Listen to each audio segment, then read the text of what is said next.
Open the microphone. First of all, hello guys, hello everyone. Good to be back on episode 33. Absolutely bonkers. Hello, my dear friend Christian. How are you doing? How's everything with you? I know we've been a little bit late, about 1 day, but I think it's worth the waiting. It should have the sound now.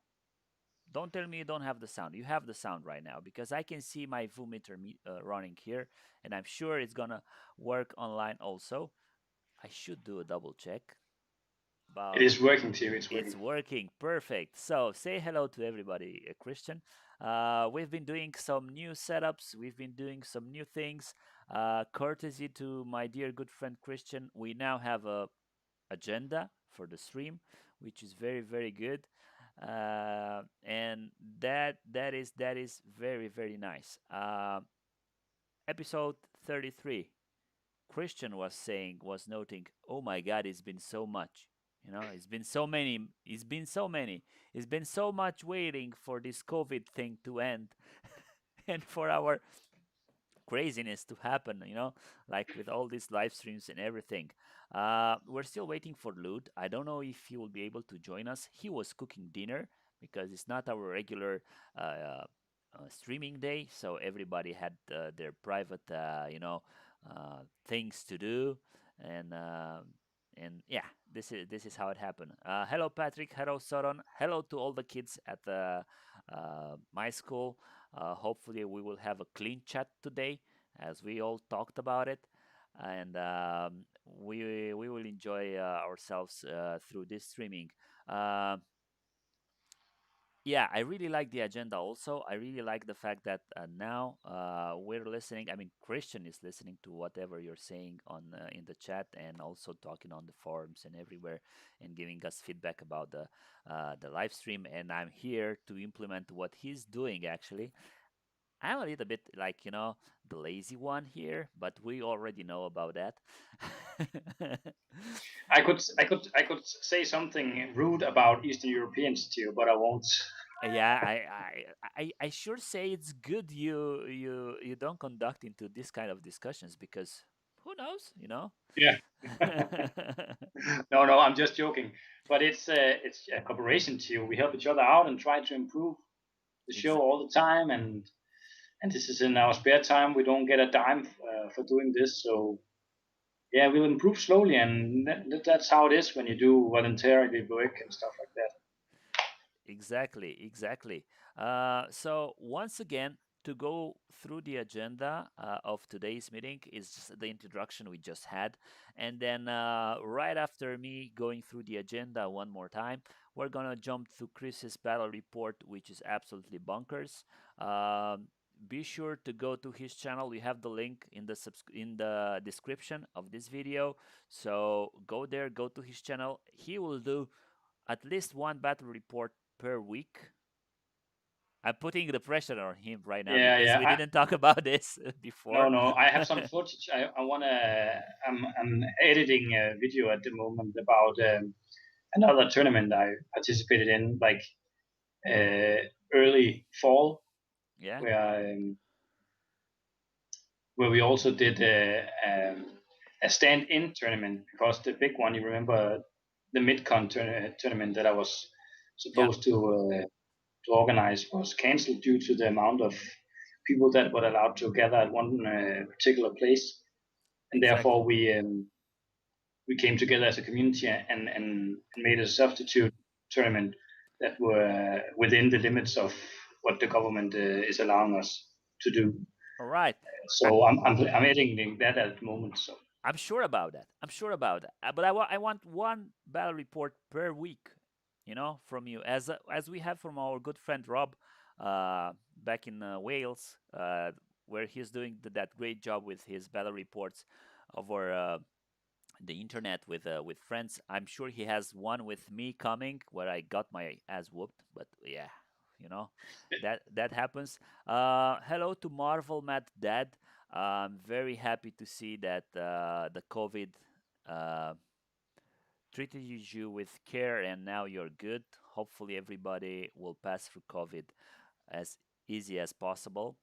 Um, it's a nasty thing. It's a nasty thing, and it happens to the best of us. Let's say. Righty. Next, after this, we're gonna talk about the new German release because we had an update last night on Battlefront webpage with the new releases coming up um, in January and late February. They're launching it in December. It's a 3 month span of book release, but of course that's taking into consideration like all the crazy stuff with with holidays and bank holidays and everything, and probably it will take forever to be able to launch anything. But I'm happy. Remember, remember when Soviet's migration was launched in September? That I said we're gonna have German migration for Christmas. Well, it's not actually for Christmas because I had a talk with Sauron, and I told him this. You see, I predicted this book launch in December, and it's launching in December, and actually, it's not launching in December. It's launching in January. All right, fair, fair enough. But still, we're on the good track here, and it's gonna be nice. It's gonna be something to wait for. Hopefully, they will update the book on forces in January, the latest. As you can see from the background picture, we borrowed from their website.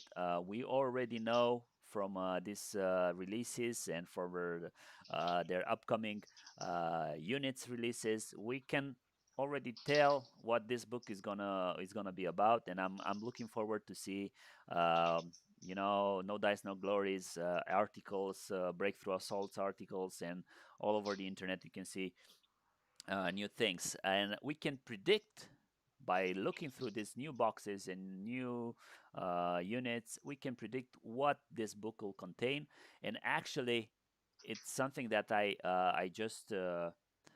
But yeah, we're gonna get there, and we're gonna talk about it. I just realized something in this morning, and I was absolutely stunned. Um,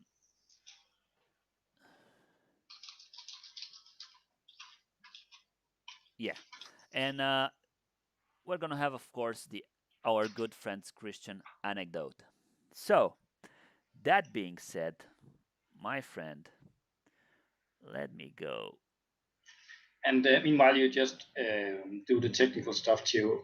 Yes, As Patrick said in the chat, that he watched my battle report today, yes, and he said that he likes the things that I do for the community. yes. And just to make a short statement about that, like I wrote in the chat, Patrick. The thing is, I saw this. Like I think I saw it on YouTube or it was on a blog or something that the amount of new players coming into historical gaming in general is dropping at a rapid pace, and the ones that play it are like really old people, and you determine what old is. But uh, in regards to gaining new blood uh, in the hobby, it has been going downhill the last like 10 years. I saw that there was a slight increase right now in historical games like World War II or Napoleonic games or medieval games or whatever. But again, as we talked about in a few episodes back, um, the retailers they earn money on 40K and Age of Sigma and Lord of the Rings and games like that, and they need to sell. Each space in the store has to make money for the poor owner. So, um, and in my experience, a lot of people they start playing sci-fi games as teenagers and kids, and then at some point in life they switch to the historical games. But it's not like back in the day where people were interested in the Second World War or I mean, Christian, history Christian, in Christian. general. Nowadays, it's just sci-fi and No, pop no. culture and stuff. It's absolutely understandable. I mean, when you get old, you're interested into old things.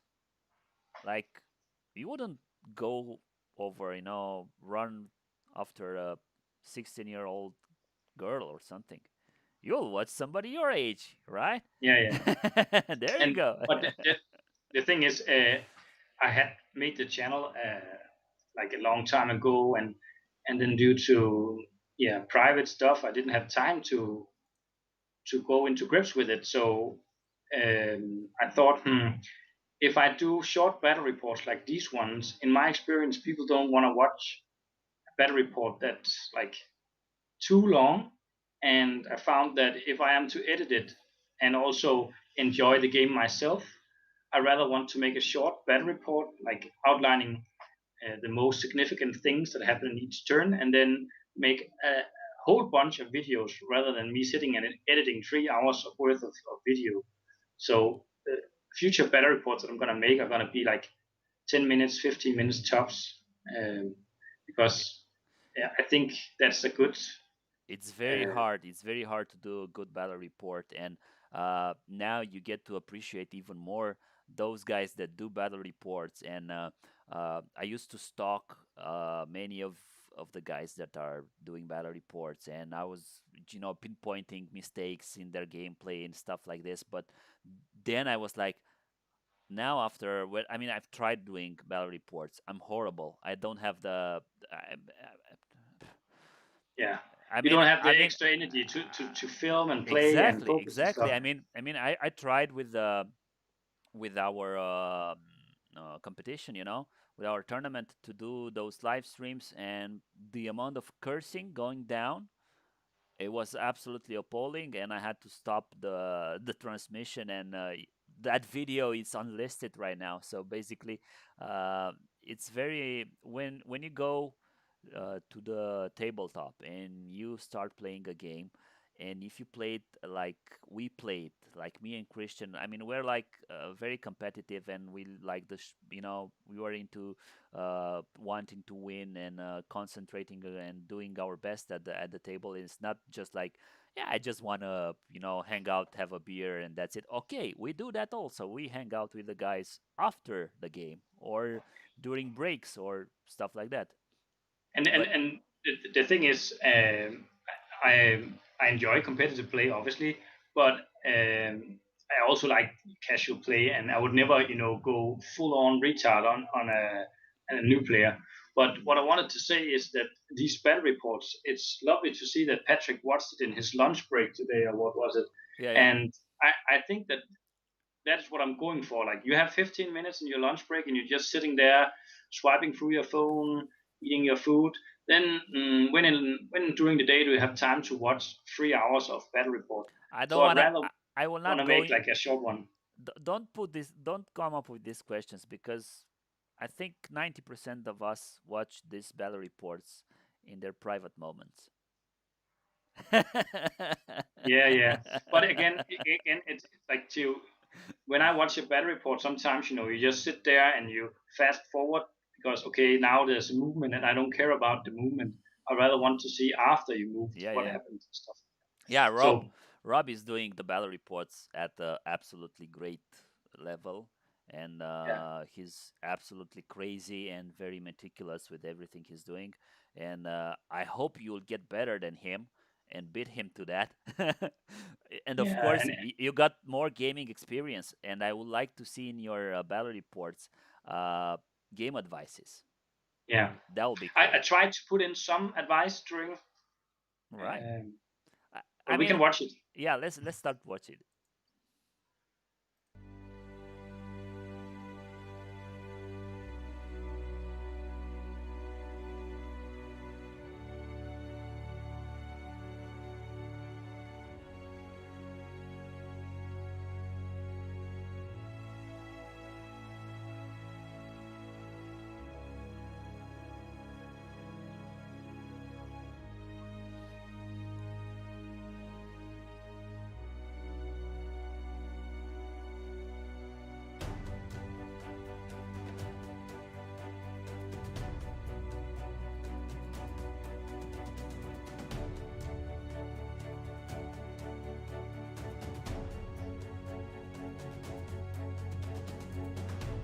Could you pause it for a second too?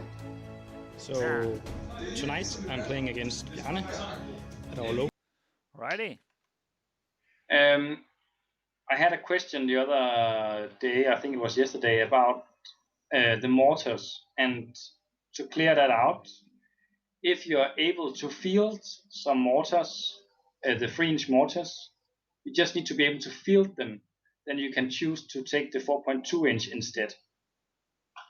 And I would say that is a really solid choice because you get mortars that have a range of 120 centimeters and has a firepower of 3 plus. So they are really worth every point in comparison to 25 pounders that are too expensive. And priests, I don't even want to go there. It's just for casual games, not competitive play. That's just it. Yeah. But the 4.2 are absolutely great. Soren knows better. He was at the receiving end of those mortars. Local club, and he's facing off against my reconnaissance list with some support from Harris and Churchill's. And I'm facing against his list of SS.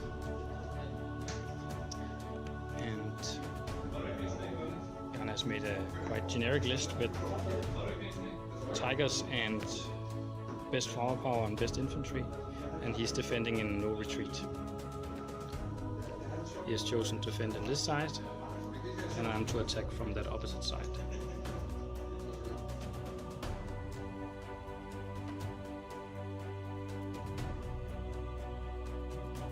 First round I moved up here and didn't shoot much. I ranged in with my artillery up here, and now it's Bjarne's first turn, and he has destroyed one of my universal carriers with artillery bombardment on the Vesps, and now he's making a smoke bombardment right there. If it succeeds, let's see. Who did that smoke? You did the smoke there? No, it was The Bjarne second that round, did the smoke. I killed one stance because, of SS infantry guarding this objective. He popped the ambush, and then he put the smoke up just to try and defend himself against me ranging in with my mortars Okay. in his first round. Yeah. But that actually helped you move in your on. Yeah, but he didn't have his tigers on at that point, so I think it was just to try and not giving me too many direct shots from far away. Jan is now popping the ambush, and now he has to roll 2 dice to see As I whether recall. his tigers arrive. They do. Yeah, baby.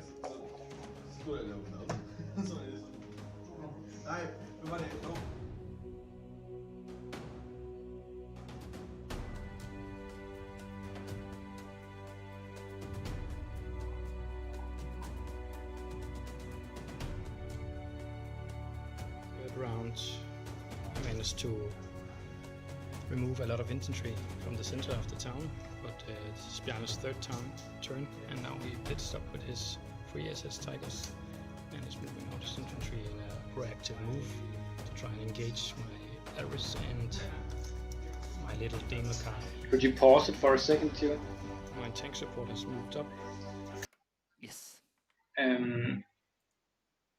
The thing is that what Bjarne did by using his infantry, as I always also say in the movie, he's using them proactively. Instead of just sitting there waiting for me to come and just pound him to dust, he's using them aggressively and using the Panzerschrecks and his Panzerfaust to his advantage. And then he actually killed one of the Aris and destroyed a Daimler in the assault, which was really good, because if he had just been sitting idle waiting for me and not being proactive, just reacting to everything I do, I would have won faster. So always think about, like, if you could use one infantry stand to fire a Faust and then make an assault afterwards, that's a really, really, really nice ability that the Germans have, because you can choose in each phase who has the Panzerfaust. So that's really nice. Yeah, that's a good and a bad sometimes, because if it flops, I mean, you should use that particularly when you either have nothing to lose, or when your opponent doesn't have anything to retaliate with. Because if that one Panzer Shrek or Panzerfaust flops it, because it's a 5+ to hit generally, then absolute havoc will happen, and you're probably gonna lose a lot of infantry. Yeah. Yeah. Again, like you have to feel the moment, and it's a gut feeling, and then also you need to think a turn or two ahead, and plan, and you can see, like, get into your opponent's head, and figure out where he's trying to push. As I wrote in the video, I wanted to see where he popped his ambush before I pushed too hard, and where to engage. But just think about this: like, don't sit idle with your infantry. Use them in a proactive fashion. That's just my advice. My tank support has moved up, and my recon has moved up. Unfortunately, I lost a lot of infantry in bombardment, so now they're taking cover in this little house.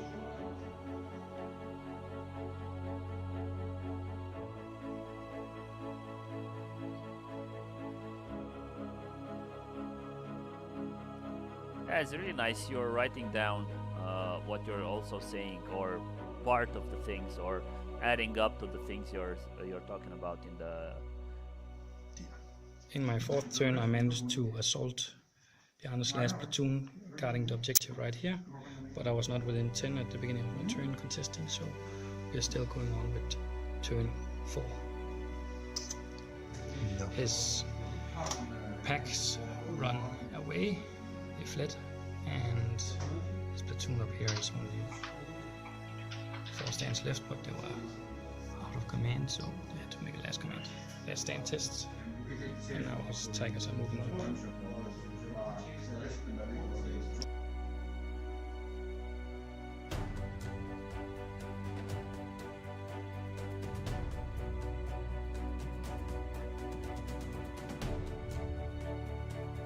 This is Bjarne the Defender's 5th turn, and he just failed the blitz with his tigers with a lucky reroll, so very unfortunate. I am contesting the objective over here and also here. So now we agreed that this building right here is representing the bank from Kelly's heroes. So we'll go down to the wire in this battle. He just lost his Vesps. Unfortunately, we forgot that they are aggressive, so the entire game I've been shooting at them as careful. So, but that's happened sometimes. I destroyed one stand over here and bombarded some of the infantry in the building away.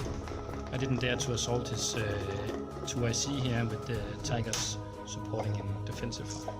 So now it's all up to the Tigers. Let's see what happens. Could you pause the video just a sec too? Yeah.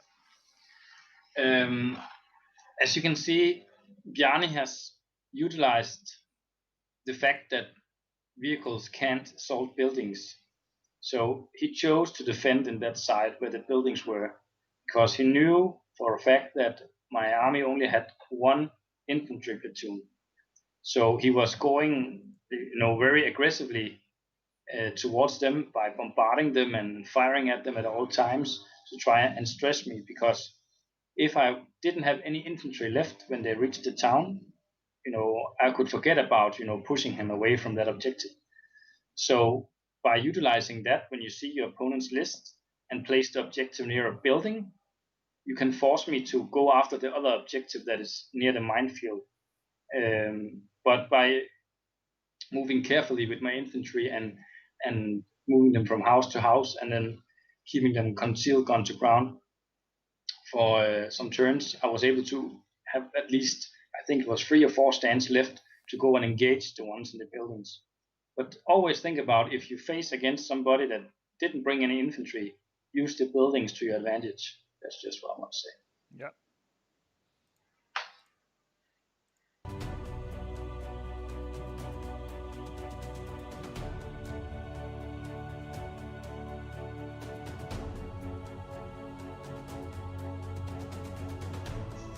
So in the end, I managed to assault the objective with my universal carriers against his infantry, and pushed him away from the objective because I started contesting. And I shot up 2 tigers in the middle.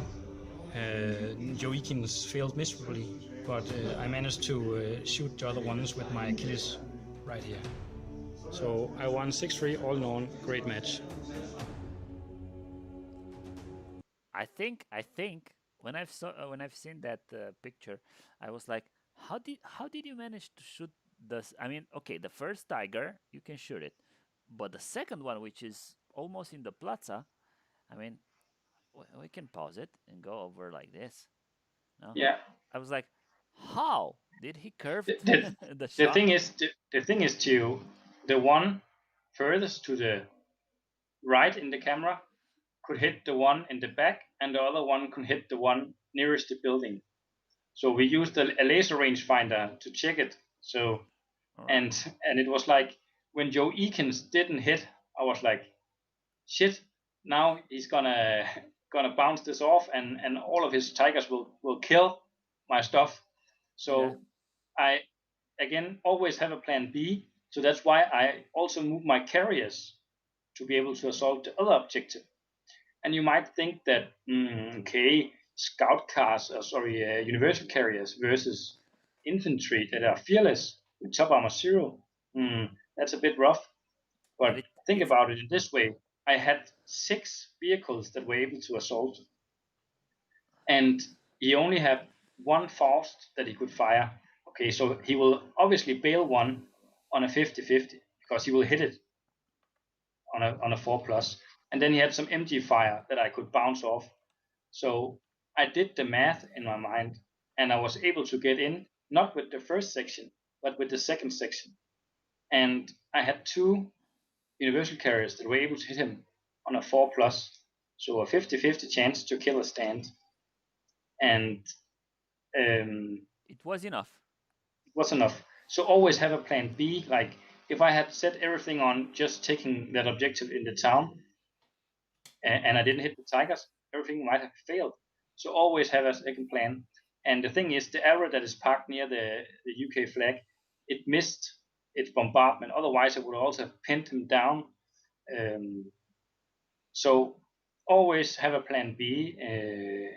And as you can see, I actually moved my little scout cars through the minefield, and I also moved my average through the minefield. And the average did great. The thing is, they have a skill of 3 plus, those little cars. So I don't care about minefields. I'll go through them, and I'll lose one out of a platoon, but then they're through of the minefield. And that's something you should really utilize when you have vehicles with a skill of 3 plus, and that's what the average has, and then also the scout cars. So all of my little scout cars went through the minefield. Unfortunately, sometimes you fail, and in that case, I rolled miserably. So 2 of them died to an explosion. But in other games, I managed fine with that, and you have to take a chance sometimes, a calculated risk. It depends. If it's a game-winning thing, and for you it was because you needed a second push for the second objective, I wouldn't have placed the first objective that forward if I were your friend. I would have put it way to the back, 8 inches from the back line, because in that way you will not feel the pressure on both objectives from turn 3 or 4. You'll No. But I think it was because he wanted to use the buildings, but he could have placed it behind the bank.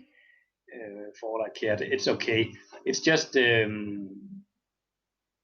think, yeah, in hindsight, he might have been better off placing it behind the bank. But again, Bjarne's list was quite generic, and we had an after action review where, because he had a break like 10 months from from the game. Yeah. So I didn't talk the game through with him afterwards, and then did an after action report with him, and then also afterwards we sat chatting and created a nice list for him to use in the future. Nice. I'm curious to see it. I'm curious to see that list. I'm still looking for a good German list.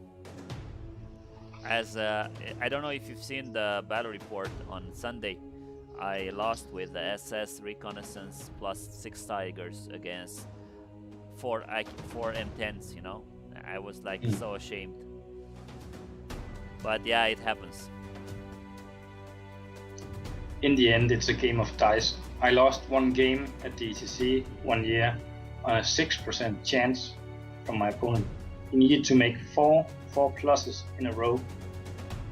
And can you imagine, I was upset. But then again, he had a 6% chance and he took it. I had an even worse experience, but I will not share it with you. All right. There'll be too much cursing. Yeah, it will be too much to talk about. Alrighty, so this was a very, very nice thing that my dear good friend Christian did. Nice battle report, and I'm looking forward to see these battle reports coming as I told you, and I think everybody in the chat, everybody watching us will just love to see more and more. You know, content created as Soren said. Everything that helps out the Flames of War community is more than welcome to the show. Righty, guys. Should we keep with our? So it was your and new releases now. Yeah, we should go to the new releases. And this is the page right now, guys. This is what everybody has been browsing. I think I did. I mean, I was like, I've seen it last night, just after I was going to bed and stuff, and I've seen new releases, Bagration, pre-orders, German. Uh, it's absolutely great to see a new book. It's absolutely great that Battlefront uh, managed to release. I think this will be the fourth book, right? So it was British, British, SS, Soviets, and now it's German Bagration again. Is the fourth book in a year where I think their sales dropped drastically. All right, maybe some of us stacked up on models in the spring, but soon after everything was canceled, all the tournaments were canceled and stuff like that.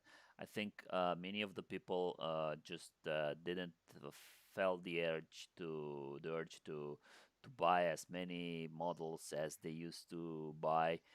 For example, when you had a new book like the Russian one, I mean, okay, uh, everybody has Russian models, so that you could say that. So maybe some people didn't want to buy as many models as they already had some, but I think the sales with the Russian book were not that high. Who knows? I'm just speculating, but it's a feeling I have. Hopefully, it's not what happened, but I really feel like they did a great job pushing 4 books with some new models and stuff like that. Yeah, and I'm very curious. Like in the releases, I don't see any King Tigers. Yes, because there aren't any King Tigers. But again, we talked about they have a token set for the 505th Heavy Tank Battalion, and Ottokaios was in the 502nd Tank Battalion, or Schwer Panzerabteilung, as it's called in German. Yeah. And I hope, yes, from the bottom of my heart, that Ottokaios will come back and that he will be insanely good. I don't care about that if he's pricey. Make him 12 points or something like that. Yeah, it'll probably be Wittmann level with 2000, yeah. with his friend and everything, Yeah. Because I really hope they bring him back because he adds so much flavor to the game, and also to try and with like the rock paper scissors, like to cancel out the pesky looted German panzers, because in the old rules he used to have some special rules that said that he ignored long range and concealed Yeah, yeah, and gone to ground. So if you are a veteran, even on long range, he always hit you on a 4+. yeah. It's a laser. Um, yeah, and Uh, I really hope they bring him. I think the 505 was actually the tank destroyer, heavy tank destroyer. Yeah. So probably we will see a Ferdinand formation, probably. Elephant formation because it has an Elephant, MG. elephant, exactly, elephant formation, because we know that.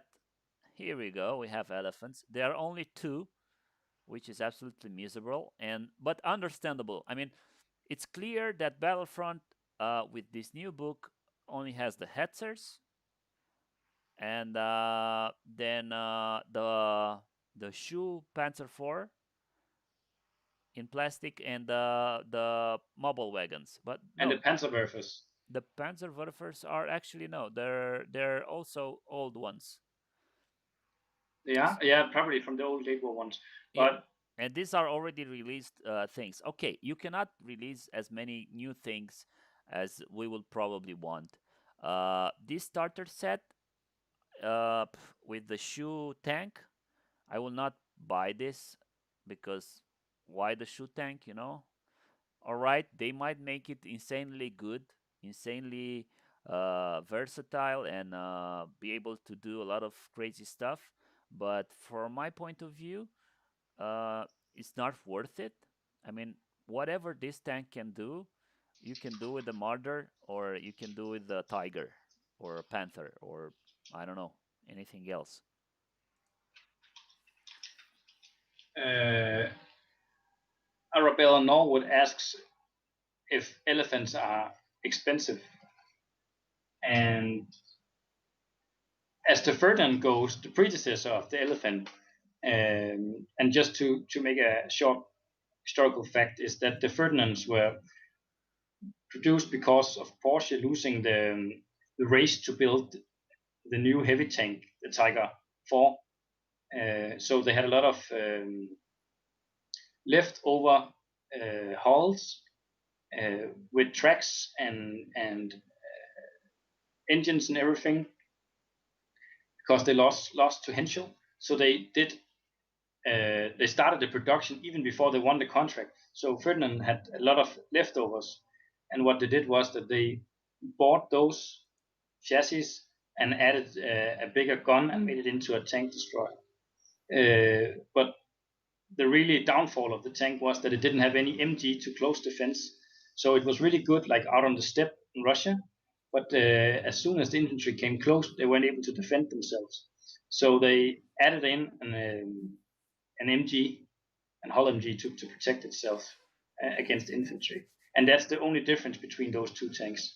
Um, and I think the Ferdinand is a good tank from It's a Fortress great Europe. If tank. we just It's a bring great one, tank. It's a great tank. especially because it's unkillable.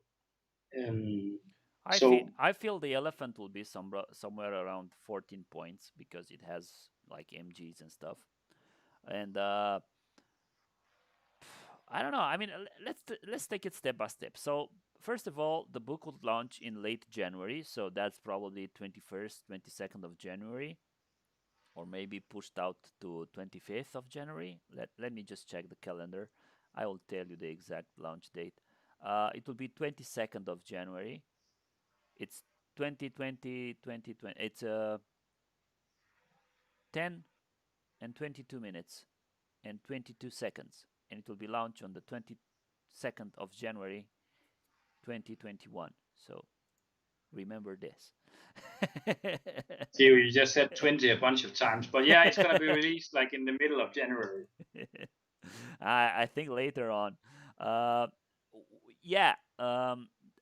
Let's take it step by step, and let's discuss a little bit about what's going on with this book, because there's something that maybe some of you guys did not see.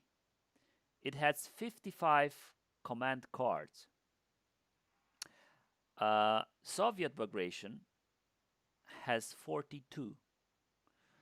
D-Day Germans has 44. So basically, this will be the biggest number of command cards we will get with the Flames of War book at the moment. That's absolutely great, you know. And you know what? You know what? You my expectations are that they will have a lot of new formations that you can field. New flavor, exactly.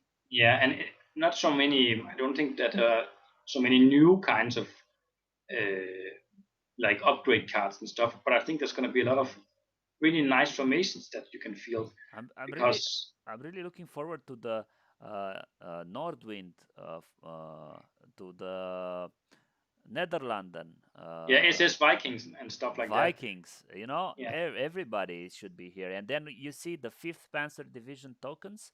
I have the dices. I can't wait for the tokens. Although I still have the tokens in the with the dice box and everything. The 13th Panzer Division, the Feldenheld. That's very nice one also. And I really think they're gonna put in a lot more flavor with the new. So I'm expecting, for example, the Netherlanden or the uh, Northwind to be fearless, trained, and probably careful. Hopefully, I mean something similar to what we have with the British.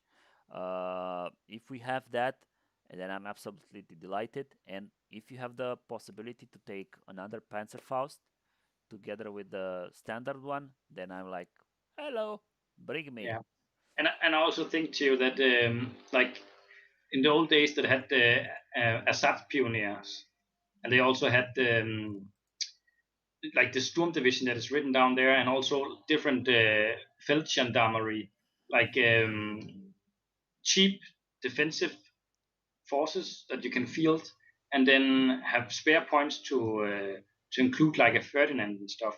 I think that this book is gonna be like the best defensive book in the game. It should be because it was a desperate defense Yeah, that the Germans conducted on the Eastern Front. I mean, even if they had some toys on the Western Front, they were desperately defending, and they had their best forces on the Eastern Front. And this is where, I mean, look, they have the Hetzer. The Hetzer was actually Panzer 38T or 35T cut in half and just put uh, 75 millimeter gun on it. a Yeah, and it has a 70. very low profile in real life. Exactly. Yeah, This tank, I'm looking forward to see the price of these little toys. If they are more expensive than the Marders, I'll be very disappointed. If they'll be the same price, I just hope they'll be as good as the Marders. Because you see, from this kit, you can also make the Marders. So I expect, okay, they don't have the same gun because this gun bridge was a little bit smaller than the Marders one. So probably not 8012, probably 8010 or 11. yeah. Uh, The Marder had Russian guns fitted on it. yeah, yeah, exactly.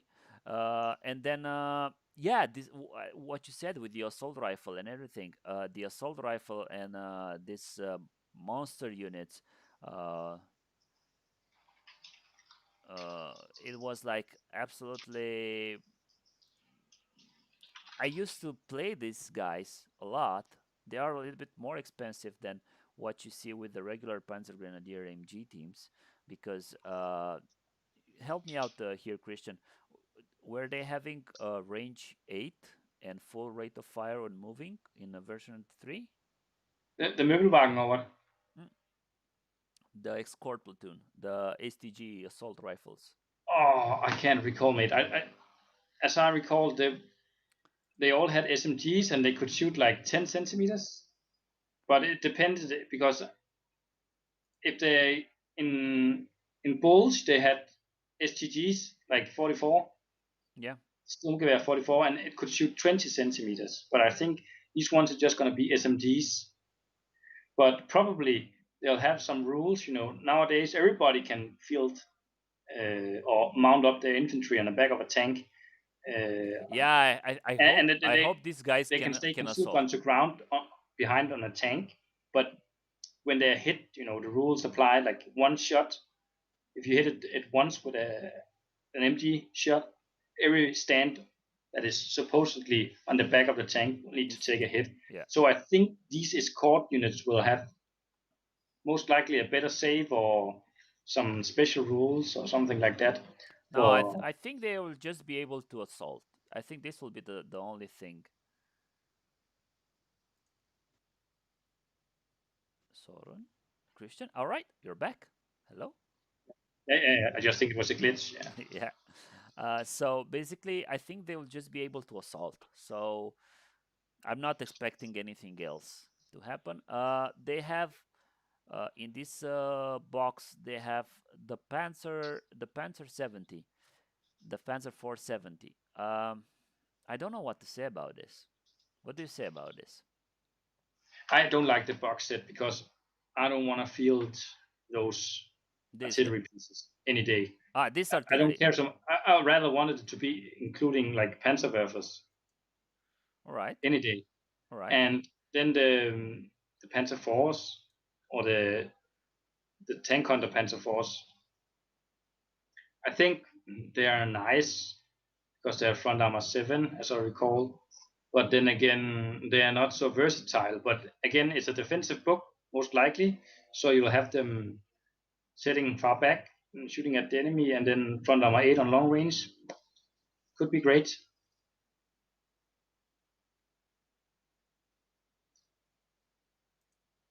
But we'll see. All right. But as a new player in the game, you get a lot of value for your money there. Like I think, hopefully, they will have the ability to customize the headsets if they want to field martyrs instead. I don't know. Hopefully, they'll have both sprues in there. The Mater, yeah, you can fill the Hetzer or the Martyr. I would Yeah, like, but I'm thinking of the start collecting box too. I hope they have the option to like customize whether you want them to be martyrs or yeah, headsets. yeah. I'm sure, because it says it actually says on the box that you can field uh 5 Hetzers or 5 Murders. So either way, I'm still it's plastic, so that's good. We're gonna see Hornices. I think we also had Hornices in Mid-War or something like that. Yeah, And probably will be 8017 or something like that, with the silly armor and stuff. but they'll have top armor 0 too. Top armor 0, so yeah, useless. Stuka. Not useless, but you just have to utilize the long range of the gun, like place them far back so they don't die to like mortar fire stuff like that. I will kill them with 3 points worth of mortars. So no, useless. Stuka flight, very nice. So we finally get some airplanes for the Germans, and this is nice. I don't see the HS. I only see the Stuka there. So Yeah, I hope they bring the Heinkel because during the war it was the most successful plane for the Germans on the Eastern Front, and it and really proved its worth because they fitted it with 7.5 centimeter cannons on in the nozzle of the plane. So uh, back in version 3, they were really good. yeah, If shooting at heavy tanks in the side armor and stuff. But hopefully, I don't know if you can get the Stukas will be like armed with cannons as well. They also had cannons, but I think they only went up to 3.7 millimeter cannons. So we'll see. Maybe we'll get Rudel as a card. Who knows? wasn't he in Mid-War? No. So yeah, it's a possibility to get Rudel. Otokarios and Rudel. That would be nice. That would be nice to have. Yeah, and von Saugen, like he was a really nice hero back in version 3 because Exactly. he let you reroll your back in the day stormtrooper and And the also reroll your reserves. reserves, exactly. I used to like the reserves part because we all know how my reserves dice work.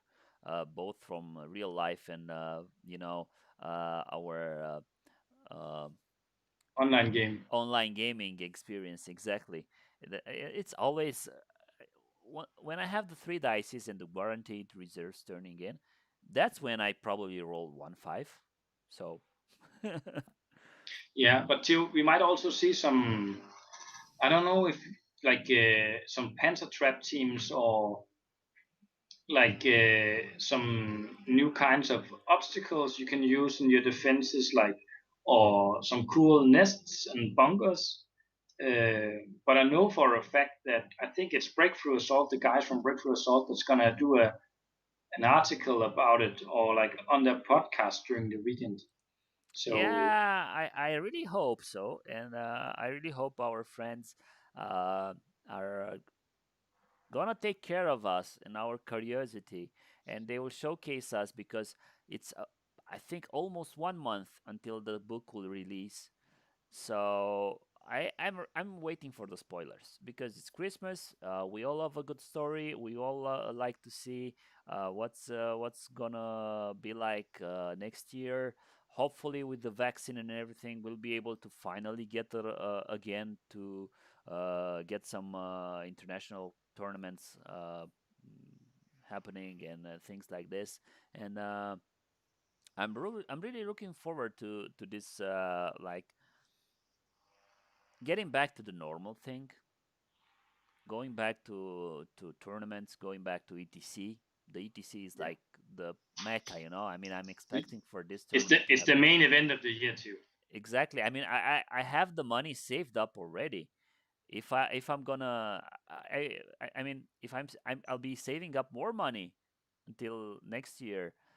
So you have no ETC. excuses for not buying me beer when we meet. Absolutely, absolutely. But Theo, something that also jumps to my eye is that the Firestorm Migration campaign is back. Yes, yes, I can see that. Like, and If you have anything else to say about it, I'm more than welcome.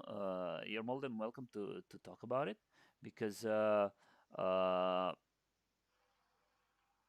don't know anything. I mean, I played some. I never played into a tournament with this. So if you can yeah, explain but more, that would yeah, but be nice.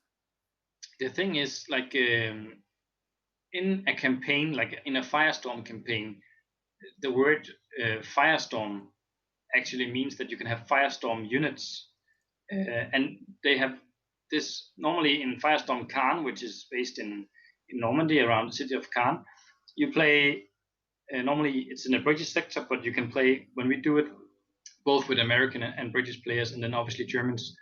And then there are all kinds of events taking place, event cards, and also Firestorm units.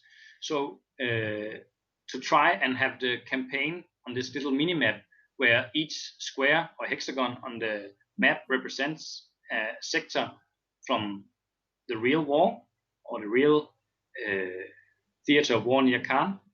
It's represented by this hexagon, and you choose to move your little token that represents your army on the table, and then it's turn based. So there'll be a general on both sides, and they have, like, let's say 6 Allied players and then 6 German players, and in this case 6 Russian players perhaps, and then 6 German players, and then they utilize this card by this gaming board, so to speak, to say we want to attack in this sector, and then we will send in this Russian guy to defend or this German guy to defend.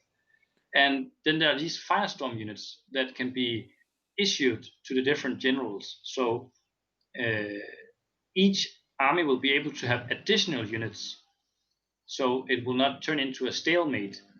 Uh, by that meaning that if you have these different hexagons or like squares that you can invade on the battle board, if you just have draws all the time, there will be no movement on the battle board, and then the campaign feeling uh, won't be tricked in people. So therefore, you can give Firestorm units, like additional units to help you boost your opponent. And then there also are some penalties if you're lost. You might have a decimated force and stuff like that. And some of the most hilarious weekends I've had playing Flames of War has been with different Firestorm campaigns.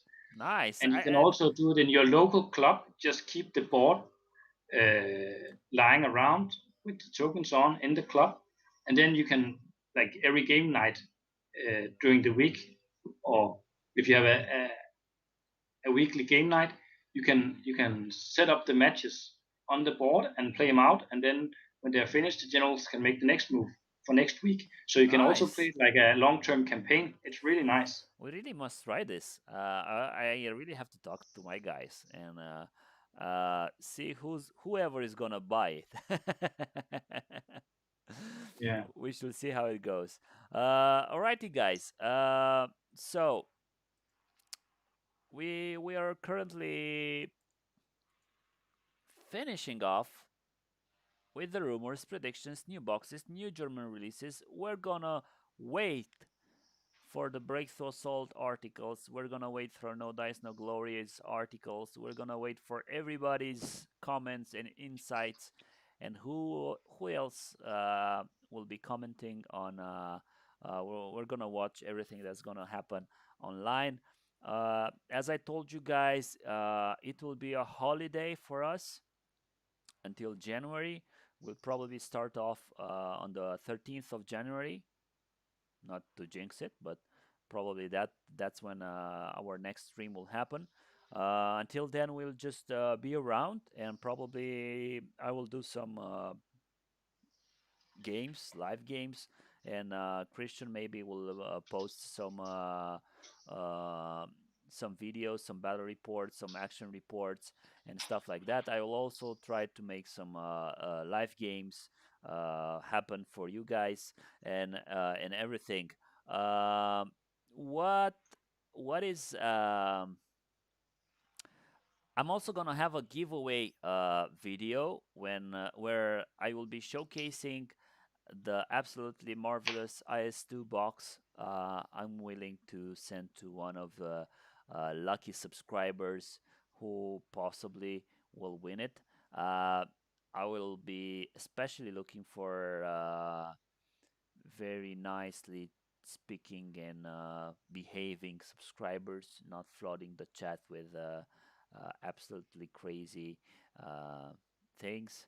I've been doing some moderating on the chat today. It's been crazy. Hopefully things will ease up with everybody being in vacation and everything. Chris, you got an anecdote for us. Yeah. I'm just sending you a picture right now on WhatsApp because, as you know for a fact, I read a lot of books about World War II, and I also listen to a lot of uh, audiobooks about the subject. Yes. And right now, I'm listening to a book called Tank Action. And I'm just trying to find the picture here to send to you. Just a second, too. And the book is about a British guy who was a tank commander in during the Second World War, fighting from D-Day +4 and onwards till the end of the war. And it's a really nice book. I'm sending it to you now. To just a second.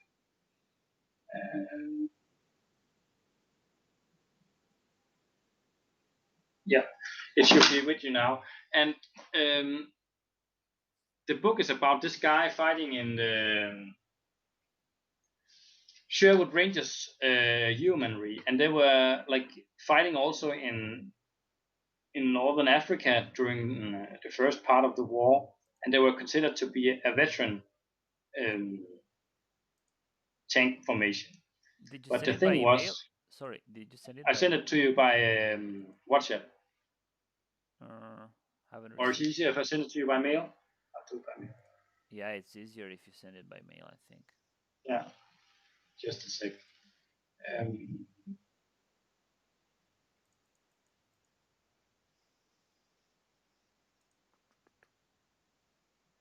Okay, I send it to your mail right now. And the thing is, they were considered a veteran unit, But because just like the Germans that had fought on the Russian steppe, it was a whole different scenario in Normandy. And as you can imagine, in Africa, in the desert, there's no way of hiding your tank. And yeah, there might be some sand dunes and some different oases and stuff like that, rocks you could hide it behind, but you could actually see your opponent and engage him on long range. So when they arrived in Normandy, it was a mixture of young recruits and also veteran fighters. But what the regiment actually did was that they took a lot of the personnel that had been fighting in the desert for like 2 years and used them in other functions in the regiment. So they became clerks and drivers and logistical personnel and cooks and maintenance crews and stuff like that. But some of them still had to fight in the combat units. And this young tank commander, he was he volunteered for the army, and then he was sent off to tank school near Bovington. And the crazy thing was that when he was shipped off to Normandy, the first thing that happened was that everything, as we talked about earlier, was kept in utmost of secrecy. So he didn't know that there were an invasion taking place, and he didn't hear anything about Normandy and stuff like that until they were actually inland. So what happened was that when he was finished with his education as a tank commander, an unknown captain drove up to the garrison where he was located, picked him up in a jeep, and drove him towards the coast, the English coast. And as they were going through the countryside, they could see just endless rows of material and vehicles and guns and tanks and stuff. And then he was dropped off at some crumble tanks with a lot of grunts standing nearby, smoking, chilling, and the captain said to him, "You have to prepare these crumbles to wade ashore or just drive ashore, and you have to water tighten them." And he was like, "How do I do that? I wasn't even educated on this crumble tank." He had been driving around in Churchills, and he started by driving in old Valentine tanks. So he had never seen a crumble before. And then there was one tank that were already prepared with all the waterproof fittings and stuff. And he was given 2 days to prepare them. And he said, "Look at the other tank and do it." And then he met his men, and he'd never seen them before, and they were like reluctant to do whatever he was saying to them. But in the end, they managed to water tighten the tanks, sort of, because the day after he was set off, the captain came again and said, "Yes, now we are off to the next point of contact." He didn't say where, but he said. Then the tank commander said, the young guy, "But we're not finished yet. It's good enough." and they drove off, in a column with all the tanks. And as he describes it in the book, a lot of the tape and rubber and all kinds of putty they've used, were falling off because it wasn't truly finished. And then they got to this LCT, which stands for landing craft tank, and they drove up all the tanks onto the deck of the ship and had to tighten them down with wires and stuff. And when they came near to the coast, they all had to mount up in the tanks, and the bow doors opened, and the captain of the ship was really reluctant to go too close to the coast. So he said, "This is where you're getting off. It's close enough." And the guy said, "Start up your engines," and sent the first tank forward. And it drove out like this across the edge. Yeah. And then when it was 2/3 across, like the landing gear, it just nose dropped down Oh my God. and sank in 10 seconds, 15 seconds. So the first crew off from his platoon just died Instantly, because they yeah. were put in land too far out. Then they pulled back with the ship and landed somewhere else near the shore. But as some might catch in the story, is that the Sherwood Rangers weren't driving in Cromwell's. So he led this platoon of men, or these now 14 tanks, ashore, and then he was given different orders and were told to go and seek out the Sherwood Rangers Yeomanry tank regiment. And of course, he had to replace the previous tank commander, who was a veteran from Africa that had died from a sniper shot. So obviously the men were, a bit saddened by this fact, and now this green guy is coming to take over the platoon, and do he even know how to lead a tank and stuff like that. But the crazy thing in the book is, at one point, when they were driving forward, they had this really nice regimental captain, commander of his company, who was a captain. And they used something that in the army we still use today, is like a reconnaissance by fire. So when they drove forward, they weren't waiting to be engaged, driving in an ambush. So, he just had this sixth sense, the captain, was in charge of all 3 platoons of this company. So he just said to them, follow my traces. And then he would just engage, different hedgerows that they didn't know whether or not there were Germans inside.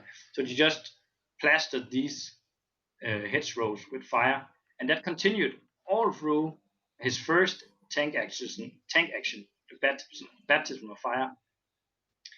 And the one crazy thing that happens one point during the book, I haven't finished it yet though, but at one point they're guarding a hill called Point 102. Yeah. And because normally when you are defending, you want to be parked hull down behind the hill and using it to your advantage as cover. But he had misunderstood an formation from the company commander. So he drove his tank alone downhill, down the slope, with his front armor sticking out, his top armor sticking out. And luckily, nothing happened because they were set there in an overwatch position, and they had some British infantry lying in a hedgerow on the offensive side of the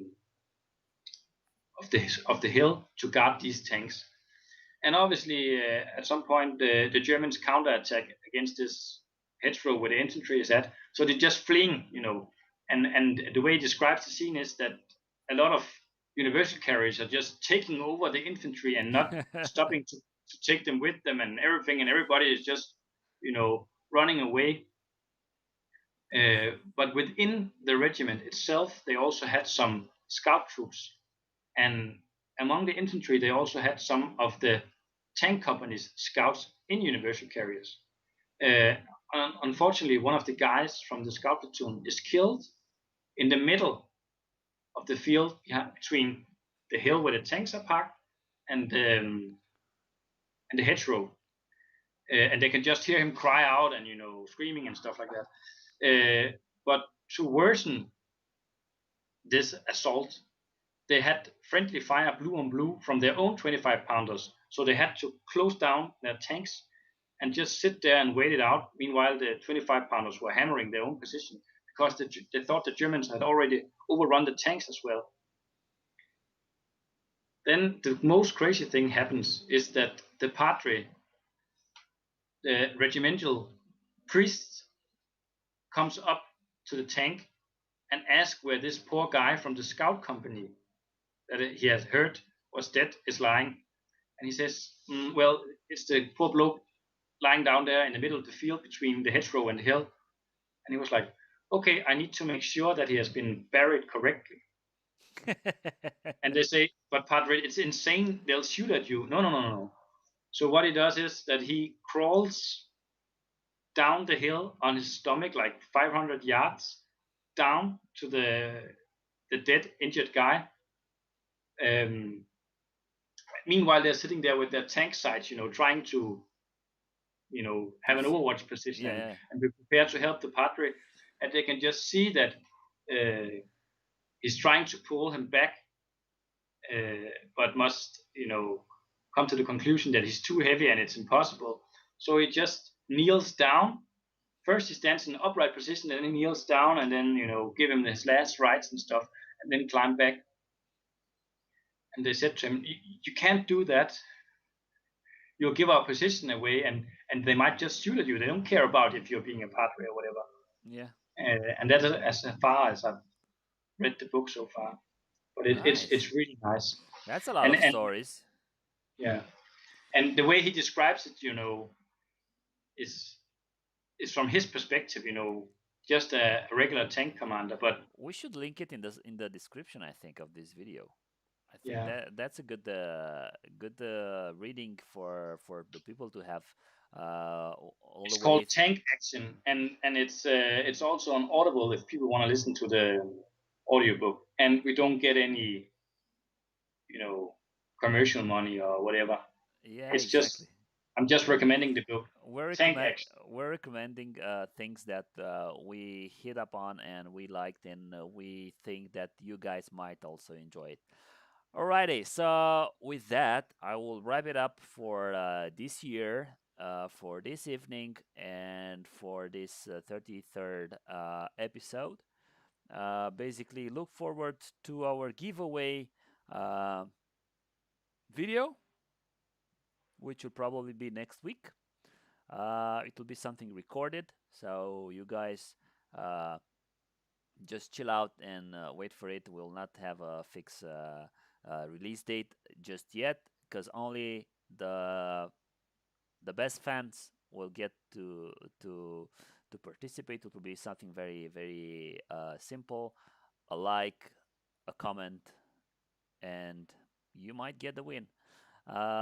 Guys, thank you very much. Thank you very much for staying with us and going through whatever we've been up to. Uh, I want to thank Christian. I want to thank Lud. I want to thank Mikal, Rob, the guys at Battlefront. I want to thank Soren, Patrick, and everybody who's been up with us. All Scott. Scott, exactly. Uh, Etienne also, because he Yeah. did a great job, and he was really with us for a great while this year. It's been an absolutely dreadful year. Uh, Hopefully it will be getting better in 2021. Hope to see you guys with new strengths and with new ideas, and hope to see you guys well next year in tournaments, and get to play with you guys on in person. Get to have those drinks with Christian, and uh, record ourselves going over what's best and what's worst in playing your tactics, if it's good or not to go out with your infantry and assaulting tanks and stuff like that, and that it will just be very funny to watch. Uh, I hope you guys been up for this and you enjoyed our streams. Uh, 33 episodes is not something very light. I'm proud uh, we got up to this number because it's been taking hours and hours from my friend's life, and I think in a perspective it's 1 hour of chatting with your friends, with your buddies, and possibly I wanted, and the guys then joined me in. We wanted to recreate those club nights where you get to hang out with your buddies and talk about Flames of War and other games and painting and stuff like that, because we all been missing that. And hopefully next year our content will change from chatting to actually something very very drastically and professionally done, but we shall see about that. And I'm looking forward to that. Christian, any last thoughts? Yeah, if everything goes well next year, and let's say maybe not in the first quarter of the year, maybe not in the second half of the year, but perhaps in the fall, everything will have gone back to some sort of normal state, that Yeah, we'll be able to go to tournaments. And if that happens, we and the other guys have talked about, especially Theo, Ludi, and I, talked about doing some live shows or stuff at tournaments, exactly. talking to players, interviews, stuff like that. But it all comes down to whether or not the world and the apocalypse. No, apocalypse will not happen.